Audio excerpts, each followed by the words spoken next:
Oh, knock knock. Who's there? Nothing's gonna. Nothing's gonna who?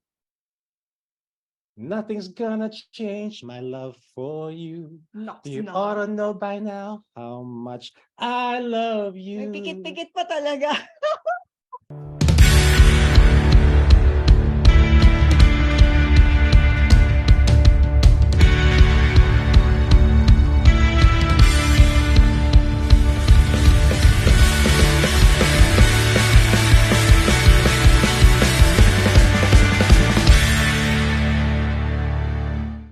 Hoy, thank you naman dyan. Ang sweet mo Siyempre. naman. Ay, ako naman, meron din ako. Ay, Oh. ano talaga? Knock knock. Nothing's gonna. Who's there? Something's gone. Obvious. It's gonna change. Change my love for you. Pengi pera. Joke lang. Bigat Joke na. lang. Mas malaki. Sige, gusto mo, 14th month. 14th month. Oo. Pwede. Yeah. Pwede hanggang 15th month allowance pa. 20th month. Pwede. Para may pabili din ako ng regalo sa'yo. Itanong ko sa'yo, RD. Anong pumasok sa isip mo nung brief time na ang event natin ngayon is about new changes and direction? And what first came to my mind immediately was what Peter Drucker said. At sino naman si Peter Drucker? Si Peter, yung kailan si Mang Peter. Si Mang Peter. Ibang Peter, yun ang tititignan sa kanto.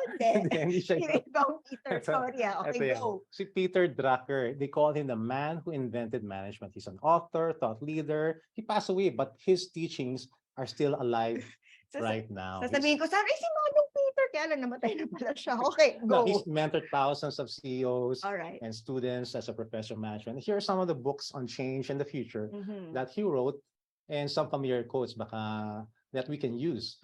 Parang importanteng tao siya. Sige nga, tingnan natin yung mga libro niya. Ito. Meron siyang Managing in Turbulent Times. And in this book, he said, change is the norm. Unless an organization sees that its task is to lead change, that organization will not survive. Ay, oo nga. Kasi syempre, we need to keep up, di ba? Of course. Ito, meron pang isa. Oh. Managing in a time of great change. Okay? Sabi niya, one cannot manage change. One can only be ahead of it. So, kailangan forward thinking tayo. Oo. Kasi yung bukas magiging ngayon. Tama. So, meron pang isa. Okay. Marami siyang still libro, pero one more. Oh. In Managing for the Future. Ano sabi niya? The best way to predict the future is to create it. Wow. Yeah. Yeah. So it's wonderful. Anyway, this is the quote that I remembered. Sabi ni Peter Drucker, ito, in a few hundred years, when the history of our time will be written from a long-term perspective, I think it is very probable that the most important event these historians will see is not technology, it's not the internet, it's not e-commerce. What is it? It is an unprecedented change in the human condition. An unprecedented change in the human. Ask me what that change is. Anong change yun? Ito yun. Magugulat ka. Sabi niya, for the first time, substantial and rapidly growing numbers of people have choices. Choices. Oo nga, ang daming choices. Ang dami, di ba? Oo. So, yun nga. So, and for the first time, people will have to manage themselves. So choices whether to eat healthy or to eat junk food. And in careers, in their lives, life choices, ang daming choices. To follow or not to follow. And unfortunately, sabi ni Peter Drucker, he ends it with this. We are totally unprepared for it. We are totally unprepared for leading ourselves and making those choices. Oh no! Tingin nga ulit yung quote niya, yung sinabi niya. Ito. Gusto nila i-screenshot to. Okay. In a few hundred years, when the history of our time will be written from a long-term perspective, I think that the most important event these historians will see is not technology, it's not the internet, it's not e-commerce, it's an unprecedented change in the human condition. For the first time, rapidly growing numbers of people have choices. For the first time, they will have to manage themselves. Unfortunately, we are totally unprepared for it. Yes. Naisip niya yon decades ago, bago pa siya mamatay. Yeah. Parang, 1990s pa sinasabi niya na yun. wow. Bago pa lang internet nun. Nako. Yeah. So, it's really good, di ba, that Mm. in this season of our life, di ba, Mm. in this time in history, we have so many choices. Yeah, that's good news. It's good news. Oh, it's a good problem. Oh, it's It's a good problem. So it's good news that Mm. we have so many choices that we can actually personalize our future. You know, sabi ni Peter Drucker, na we can, Yes. to predict the future, we should create it. But the downside is, or the bad news is that many of us are unprepared on how to manage or decide which choices and changes to embrace and accept. Naku, so parang, pero eto na ang problema, ang hirap to make choices. Yeah. When we're faced with a decision that will lead to change, Mhm. di ba parang ang dali na, ay wag na lang kasi comfort zone ko to di ba? Yeah. Kahit na positive yung change, many of us are paralyzed. Mm. Kasi sanay tayo dun sa Mm. comfort zone natin. That's Nagde-default na lang tuloy tayo sa dati. Ayaw na nating gumalaw. Yeah. Ang problema, Mm. mapag-iiwanan tayo. Mhm. Diba? Mhm. Yeah, but talking about change and decisions, our family, we recently went through some big changes Yes. brought about by some decisions, di ba? Gaya ng paglipat natin dito sa Boracay last Yes. February, almost exactly 10 months ago. Yes. Oo, di ba? Ano nga February ba? 10. And so when I told you, how did you process that? Alala ko, one night I went to you and I said, babe, what do you think if we move to Boracay? Sabi ko, let's go! Diba? Wala So ano namang- mindset mo? How did you process that, di ba? without a bat of an eyelash. Hindi, kasi ganito yon, Oh. 'di ba? Nung buong pandemic, mula nung nagsimula itong mga lockdown na to, Hmm. parang nung simula, parang feeling ko, ano lang siya panaginip lang siya, na nasa twilight zone tayo. Oo. After a while, nung lumipas na yung isang taon, dalawang taon, Hmm. parang naiinip na ako, walang mapuntahan. Yung mga anak natin, lagi na lang nasa bahay, hindi natin madala out of town. Hmm. Yung teenager namin, nagkakaroon na ng social anxiety. Hmm. Bilang isang magulang, parang nakakalungkot makita yun sa mga anak natin Tapos tayo din, parang nagiging anxious tayo. Ako mismo, ayoko na magpunta sa mga ospital. Hmm. 'Di ba? Kasi baka mamaya meron akong makakasabay sa elevator na may COVID. Nakakatakot. Yeah. Kung gusto niyo magpunta sa ospital, natatakot kayo magpa-check up kasi baka mamaya, 'di ba, kung ano pa yung virus o bacteria na maipasalubong niyo sa mga anak niyo pag uwi niyo. During that time, buntis ako. Yes, I remember. Of Di ba? course. I had a pandemic baby and then I had a baby. So my I was susceptible, my baby was susceptible to any disease. So my mindset was, kung meron man tayong sakripisyo na kailangan gawin in order to relocate to a place that will allow us more freedom, that can move about with less fear, that we can experience more of nature, then let's go for it. Kaya yun, sinabi ko nung tinanong niya sa akin kung pupunta tayo ng Boracay, sabi ko, let's go, di ba? I mean, may mga hesitation kasi may mga preparation na kailangan, pero if I look forward to the future that is ahead of me, parang it leaves me even more excited, di ba? So what was your mindset? Yung parang basta I've had enough of status quo and I know what my kids need, therefore let's go. Ganon, let's go and change. For me, the go mindset means it's a good opportunity. It's a great opportunity. So let's go. yun. And it was open. It was a door that God opened himself. Kasi pinag-pray mo, di ba? Oo, Tapos oo. parang kinausap ka ni God na you don't have to stay in the city. O, Yun. di ba? Oh, Ako, so, meron pa akong isang go. ano yun? Galing o. O, di ba? Go. Go, make that change. Go na. Go nang go. Kasi nga, di ba, Ay, in times of uncertainty, we don't know for how long the pandemic would end. And it will certainly affect the mental, physical, spiritual health of our children. Then let's go and change. Yes, Diba? I know. Embrace change. But remember, it wasn't very easy to make the change kasi it wasn't accepted by everyone in the family. Even one grieved the decision. Ay, totoo yan. Yung eldest namin, syempre, teenager na siya, mas gusto niya yung mga friends niya. So, hirap talaga siya. But you can't please everybody. But as the leader of the family, and that is you, you really have to make that decision for the majority.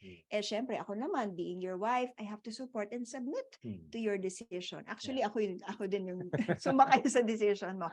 It reminds me, Miriam, some real life examples of how accepting a little change in our routine or habits can be life-changing actually. Totoo yan. So, I can think of a few things in my life where small changes have big effects. Parang kunyari, yung sa, sige, Okay. ikaw muna. Ganun eh. Mamaya na, mag-iisip ako. Ikaw, Oh, okay. mag-share ka ng isang example. Naalala ko, nabanggit mo sa akin yung tungkol kay Ignaz Semmelweis. Ikwento mo nga sa Naalala ko pa kanila. yung pangalan Oh, niya. go.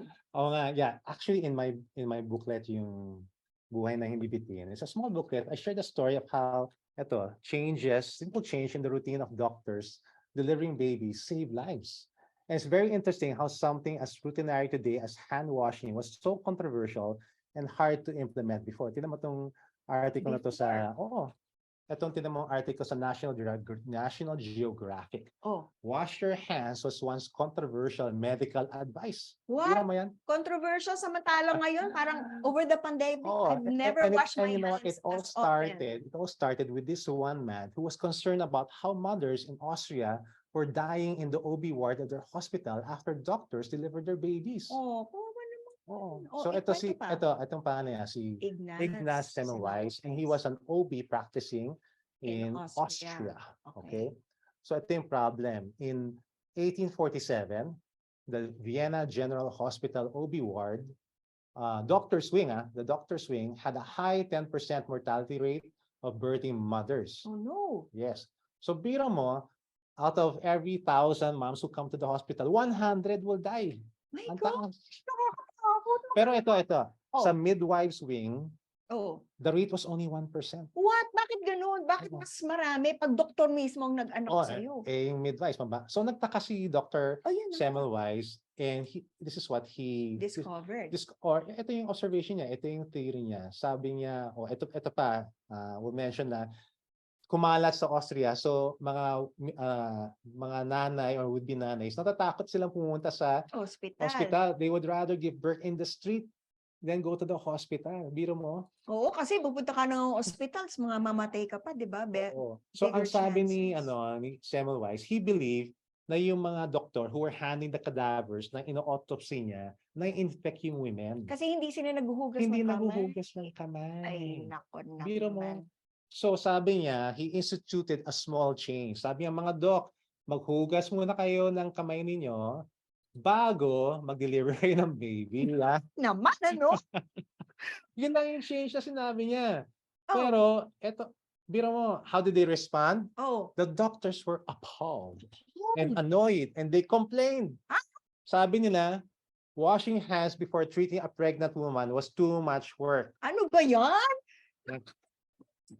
Nakakatamad daw, hindi na raw kailangan. Pero because Semmelweis was the boss, they followed the policy, and this is what happened. Even though mortality rates dropped to near 0%. Okay? Di wala nang namamatay. Wala na.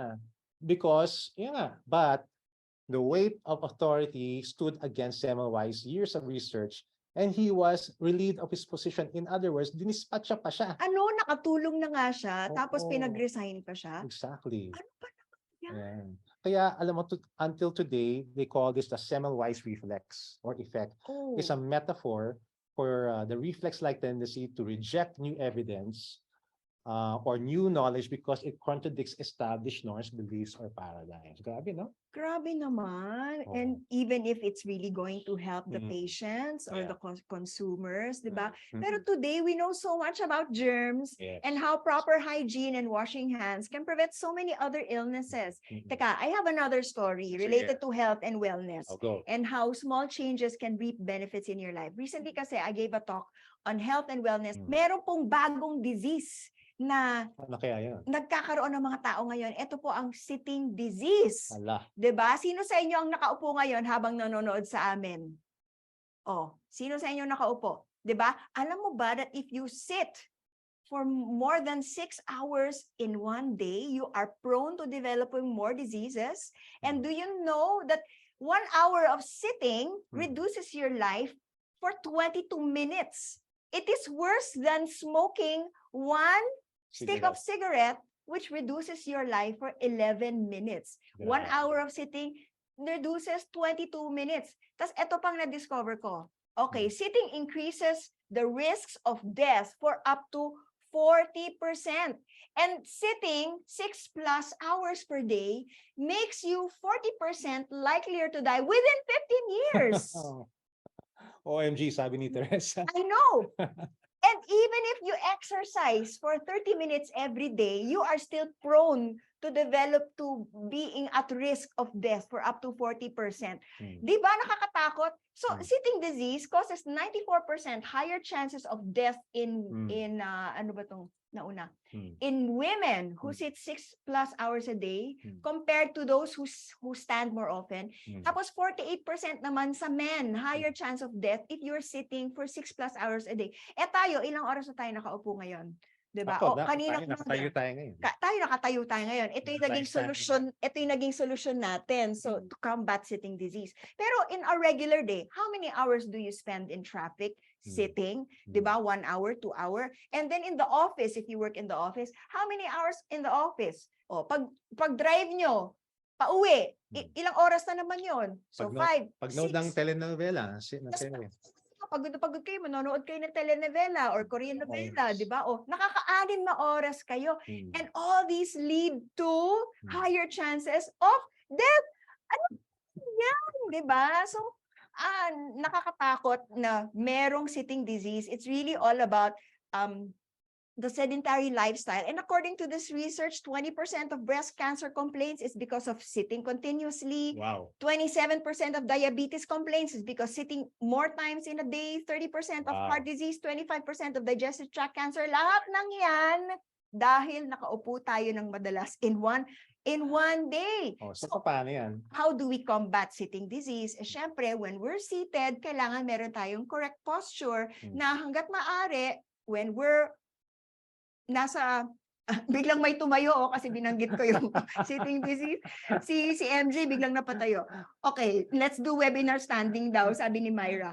So, ano ba yung correct posture? So, syempre, pag nasa harap ka ng computer mo, so nakikita mo dito, di ba, na yung mata mo dapat level siya doon sa top ng computer mo, na hindi ka nakatungo ng ganon, hindi ka din nakataas ng ganon.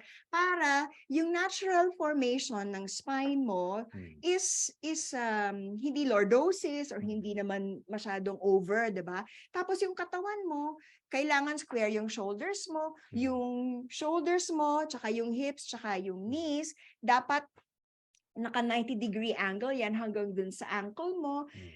Pwede as much as possible, meron kang upuan na na-adjust mo up and down para hindi ka naka-crouch or hindi naka-slouch or hindi ka nagka-crane ng neck mo, 'di ba?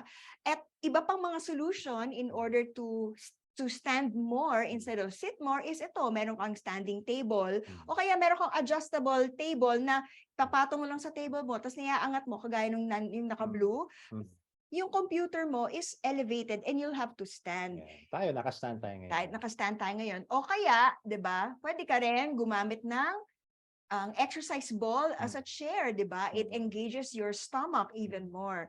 So what's the solution? Apart from correct posture, getting up and getting moving every 20 minutes. So instead of us, sabihin natin, watching K-drama for an hour or watching a webinar for an hour, why not? Pag commercial, tumayo ka. Galaw-galaw ka ng konti, di ba? Do a little bit of Zumba. Gano'ng katagal ba ang commercial? 5 minutes? O di naka 5 minutes ka si Homer, nag-stretch. Oh, sabi niya stretching, 'di ba? Tawa-tawa kayo diyan, pero totoo talagang makakatulong. Mag-treadmill daw, sabi ni MJ, habang Oo, pwede kang mag-stretching, pwede kang mag-Zumba habang commercial time o kaya habang sabihin natin merong webinar ngayon, 'di ba? Every 20 minutes you can set a timer in your phone. And then get up, get a glass of water, or just move around a bit. It will really help. That's just one thing. Just one small change, and it will impact longevity also of everyone. No? Tama, sabi ni Lisel, dancing, di ba? So there's so many things we can do. Exercise, move about, para lang to extend our life and not be infested by this sitting disease, di ba? O ikaw, ano bang mga small changes na pwede natin gawin? That you can pagbawas ng soft drinks, I mean, at least sa Boracay, we're more active right now here. Pero, all this talk about health, it reminds me of the story of a husband and wife parehong seniors who Oh. went to the doctor kasi medyo malubha na ang sakit ng husband. Ay, ano yung storyang yan? Ikwento mo nga. Ayun, nag-consult sila sa one of the doctors, and after some extensive tests, the doctor met with the wife first. Okay. Doctor said, Oh.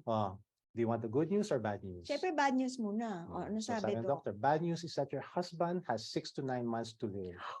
And if he doesn't change anything in his lifestyle, mamamatay siya. Ay, what's the good news? Well, sabi niya, the good news is that aside from taking medication na meron na, if you help him do 3 things. Ay, Number 1, three. change his eating habits by cooking him a healthy home, cook meals, devoid of bad cholesterol, salt and refined sugar, and yan, iwasan yung lagi nakaupo. Then he has a chance. Wow. Uy, nabasa ko yan sa functional medicine Mm. na kung meron kang symptoms ng heart Mm. disease or whatever, diabetes, if you change your diet, your symptoms can actually be Mm. relieved Yan. within 2 weeks. Oh, 2 Maging weeks. healthy lang. Palitan mo na yung lifestyle mo within 2 weeks. Mawawala yung mga symptoms. Oy, ang Okay. ganda niyan. Okay, okay yan. Okay. Okay, tapos sabi, What's the second? sabi ng doctor, you need to bring him to the hospital or maybe primary care clinic twice a week Mhm. for physical therapy session. Pwede naman yan. Mm. Okay, okay. So, pangalawa, what's the third one?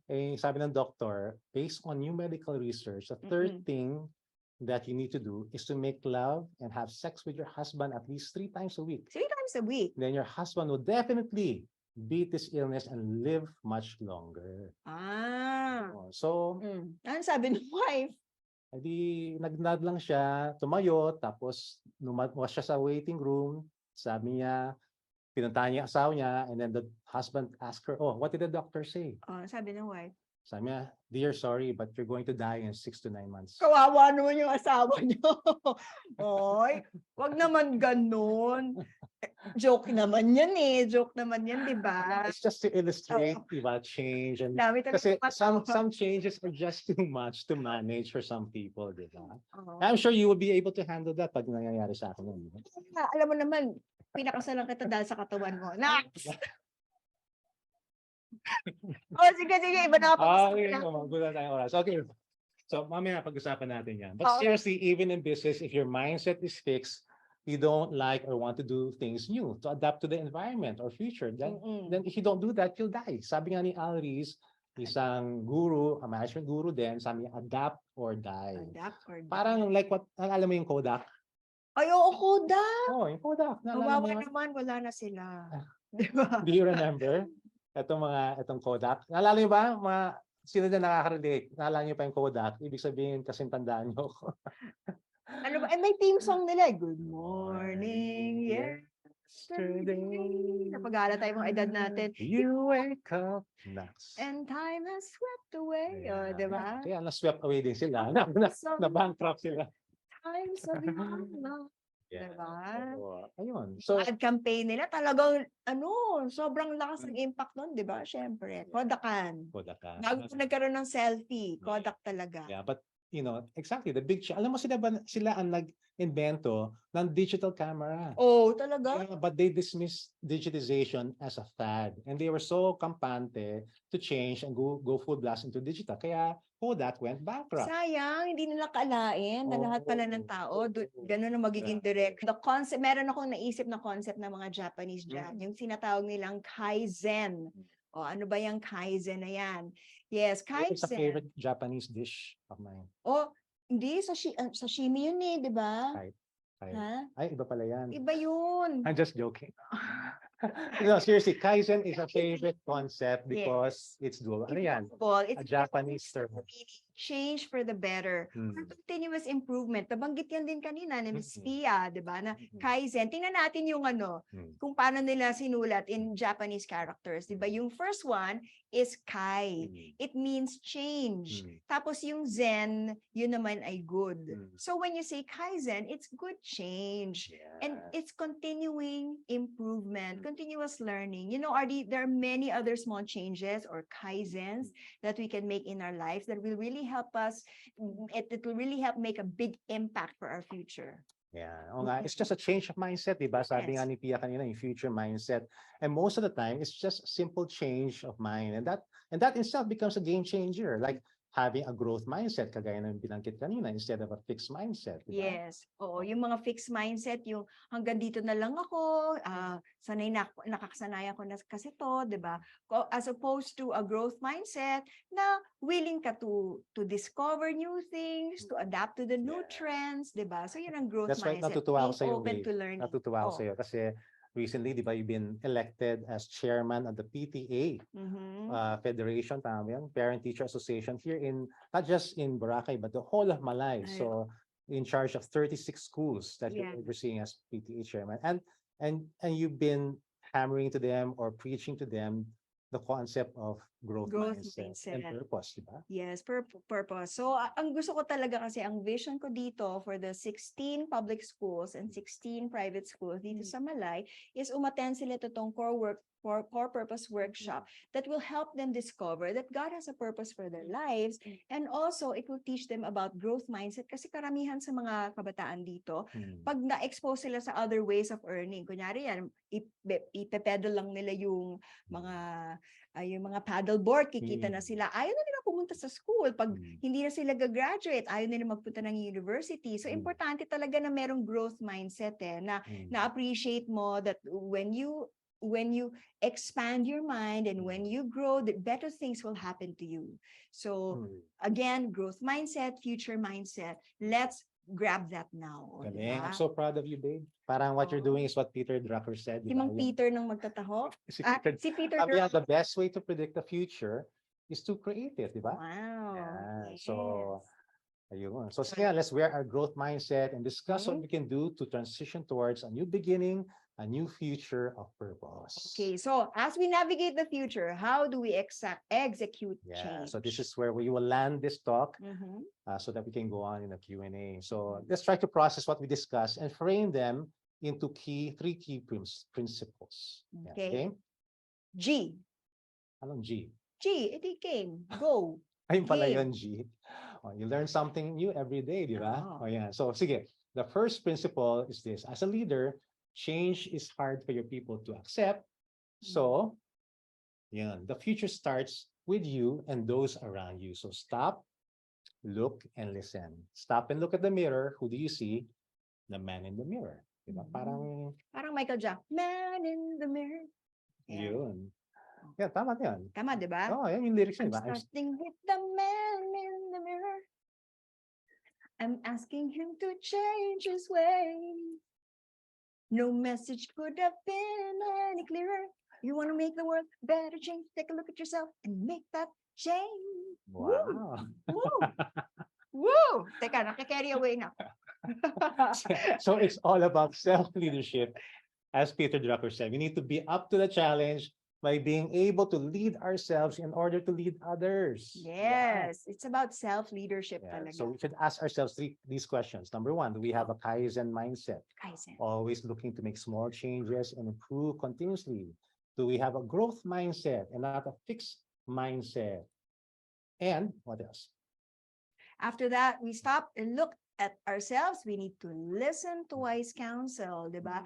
Best Management and the Leadership book, the Bible says, walk with the wise, become wise, associate with fools, and get in trouble. Pero ito din, as leaders, we also need to listen to our people. Kasi syempre, baka meron silang mga fears. Yan naman ang usually dahilan kung bakit ayaw nila ng change. Either meron silang fears, meron silang comfort zone, so kailangan talaga nating pakinggan, empathize, and then share with them the vision of what will happen, diba? I love that. Yun. So, kailangan lang talaga communication, empathy, teamwork. Yan talaga, because teamwork And makes the dream work. That brings us to the second principle. Are you ready? Ready? Yeah. So, Gina G. G, go.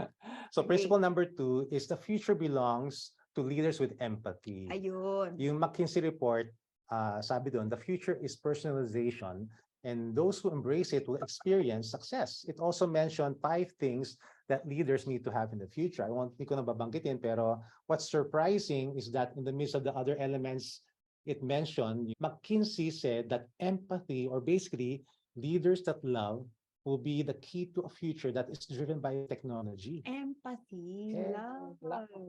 Love. Leaders that lead with love. It's cool. That Exactly. empathy or the ability to relate to and understand one another's emotions Mm. is one of the basis for a successful future, di ba? And how does a leader do that?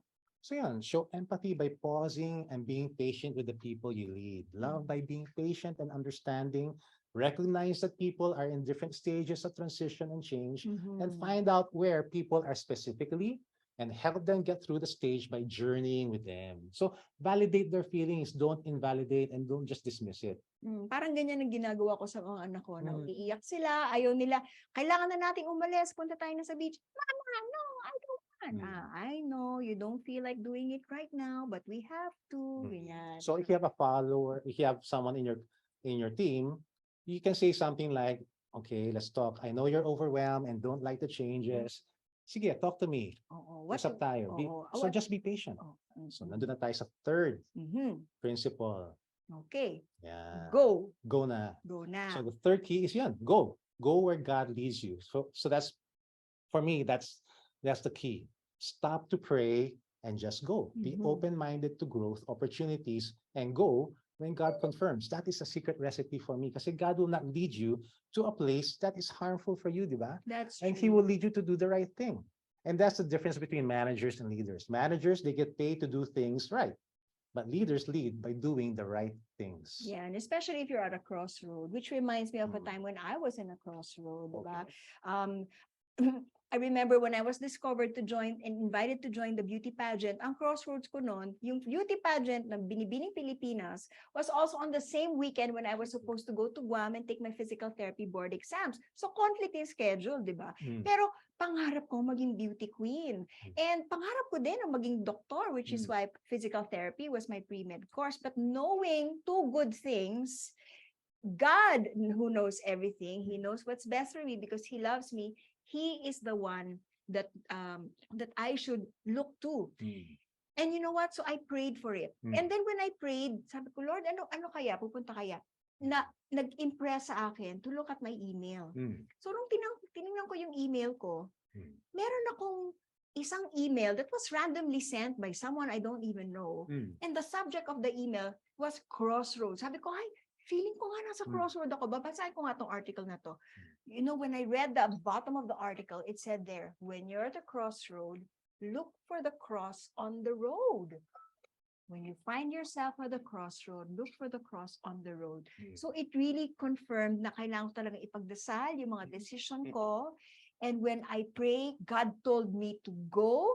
I ended up joining the pageant, forgoing my board exams. Pero alam mo, pinapanalo niya ako sa pageant. Tapos a week before the coronation night, nalaman ko na na-move pala yung board exam ko to the following month. Kaya dahil sinabi ni God na go ako, pumunta ako sa beauty pageant, the following month, ipinasa ko yung board exam ko. Pagbalik ko dito, tinawagan ako ng Binibining Pilipinas, sinabi niya na disqualify yung ating Miss Universe at ako na daw padadala. Eventually, I brought home the first runner-up title and you know what? When God says go, just go because He loves you. He wants what's best for you. You just have to take a leap of faith and He will be the one to open doors. He will be the one to protect you. He will be the one to allay your fears and He will be the one to give you success. Yun, nice one, partner. Galing, ha? Yes. I like that. Ako, i-flex ko lang yung book ni Miriam kasi nandun yung Wow. buong kwento niya, yung He Can Catch You When You Fall, Mhm. available on Shopee and Lazada. Yeah. If you want the Yes. full story. Parang pray and go if God confirms. Just like our love story, di ba? Oo nga, sinabi din ni God na ikaw mapapangasawa ko, pero ayoko. Kasi hindi ko siya type. Type ko mistiso. Ay, mababasa niyo rin yung love story namin sa libro. Nandito. Pero anyways, dahil sinabi ni God, nag-go ako. Ngayon, happy na ako, di ba? Well, Pengi pera mamaya. Joke. O yun, malakas ka kasi kay Lord. So God spoke to my heart and He said to Mary RD, and now I'm so happy. Wow. Yes. So nice. Ayan. Ayan. Prayer really works, guys. At kasama na pati love life doon. If you want to know how I courted Miriam also and got her to say yes. Oh, flex ko naman yung libro mo. Real Men Are Pogi. It's also Yeah. available on Shopee, Amazon, Mm. and Lazada. Yeah. Ayan. Okay. So, Oh. teka muna. Closing na. Before we close, Oh. knock-knock ulit. Ay, oh, sige na nga. Knock, knock. Who's there? Who's there? Nothing's gonna. Nothing's gonna who? Ayan na naman, no? Nothing's Oh, gonna. nothing's Okay. gonna. Oh. And we can build this dream together, standing strong forever. Nothing's gonna stop us now. Wait, Oh, Yes! Ayun, may sayaw! stop us. We're better together. Yeah, so tama, it starts with you and those you surround yourself with. Number 2, continue leading with empathy and love, and pause, pray, and go where God leads you. Yay. Thank you. I appreciate you, babe. Yeah, Thank you thanks. for joining us. Thank you, Arnie Mexican. and Miriam. Thank you. A round of applause for our power couple. Paulanin po natin ang mga hearts and emojis. Grabe, ang dami kong pinagdaanan during your talk. Na-inspire, kinilig, napatayo. Kasi may 20 minutes na. Kasi may 20 minutes na Oh, nabawas. tumatagin daw sila Sayang din talaga. yun. Oh. So thank you very much for sharing your time, of course, and your insight with all of us, and of course your story. I'm sure maraming mga tanong ang ating mga audience members na pinigilan lang nila yung mga sarili nila kanina, pero ito na ang chance ninyo. Tanungin si RD and Miriam through our Q&A segment. So all you have, if you have questions, all you have to do is type them on the chat box below, and we will try to address as much as we can. But let's kick it off with our first set of questions. Eto na nga. Sabi, question number 1. Where do you get the courage to adapt change? I'm going to throw this question to both of you. You know, Nikki, as a believer in Christ and a follower, the Bible has 365 reminders or verses. Sabi doon, do not be afraid. So there's one verse of that encourages not to be afraid for every day of the year. Diba? And that's where we get our strength. That's where we get our strength. Kasi kung tayo lang, mauubusan tayo. That's why people burn out, because they rely just on themselves. And we are not an infinite source of strength or power. So we need to rely on a higher power. That's God. And so sabi niya, do not be afraid. I am with you. I will never leave you. I will never forsake you. At saka alam mo what verse, one verse that really reminds you whenever we feel worried, we feel anxious, we feel fearful, is this verse in Philippians chapter 4, verses 6 to 8. And it says, do not be anxious for anything, but in everything, by prayer and petition with thanksgiving, present your requests to God, and the peace of God, which transcends all understanding, will guard your hearts and minds in Christ Jesus. So ibig sabihin, we don't have to worry. See, in any situation, all we need to do is we pray, lift it up to God, give thanks that He has heard us, and claim the answer to our prayers, and God Himself will give us the peace in our hearts and in our minds, so we don't have to worry, because God loves us and He wants us to experience the fullness of life here on earth. So kailangan talaga natin ipag-pray. Amen. Correct. Yun ang talagang itaga natin sa puso natin. Hindi niyo ako tinanong, pero ang masasabi ko dyan is God's strength is displayed most at our weakness, diba? So parang it's the best opportunity for Him to display His strength. Thank you very much for your answer for that. Ito naman specifically for Sir RD. Sabi niya, Sir RD, you mentioned you've experienced so many transitions in life. How were you able to cope, and what support system did you need at that time? Well, first of all, I mentioned already about, relying on God's strength. Kasi by myself, hindi ko talaga masisiraan ako ng ulo. And secondly, surround yourself with people who love you, who encourage you. I wrote in the book, Heart of Healing, create an environment around you where there's hope. Don't surround yourself with toxic people who will just discourage you, and then surround yourself with people who will encourage you, who will love you and pray for you most of all. So when you surround yourself with people like that, makakayanan mo.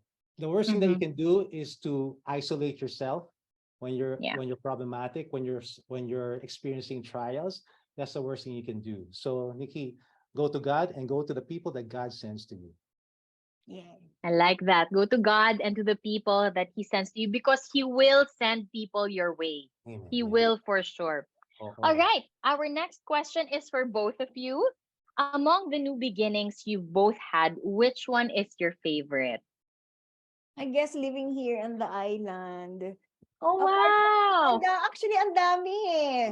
New beginning with each other, Mhm. new beginning having children, di ba? 2 miracle babies, apart from our 14-year-old. And then, yeah, moving here in Boracay. I mean, living a more active lifestyle, being free to explore, experiencing the beauty of nature, and Mhm. inhaling fresh air every day.